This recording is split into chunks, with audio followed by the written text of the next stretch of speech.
Now's the time when about 3/4 of Americans start giving up on their New Year's resolutions. But as far as financial goals are concerned, the key to success is planning, not willpower. You want to buy a house in 3 years' time, you're not sure if you have enough money for retirement. That creates stress, that creates mental health issues.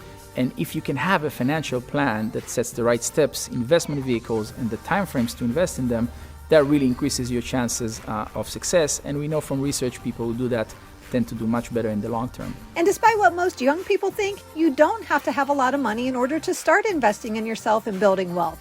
The earlier you start, even if it's a small amount, the better. No better time than the present, because the earlier you start, the more time you have for your money to be working for you. Because these, basic principles of compounding, you have a small pot, it gets some gains, becomes bigger, that grows at a faster pace exponentially, and that's great.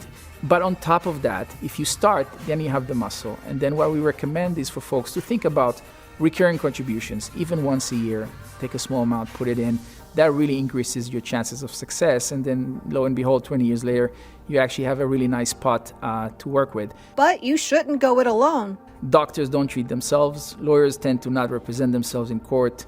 Shouldn't be any different with personal finances. And a really good financial advisor can help you take your initial plan or thoughts to the next level, customize it for you with their investment acumen.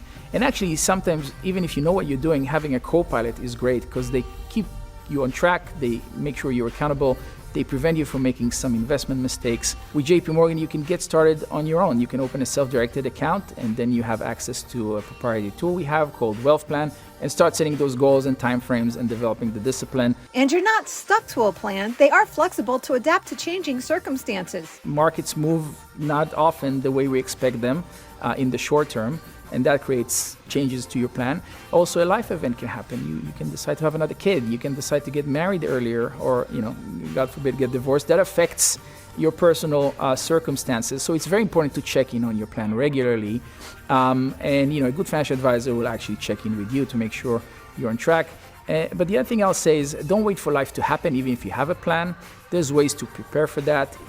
For these what-if scenarios, we have tools like goal simulators and scenario analysis that model different market conditions or these life events.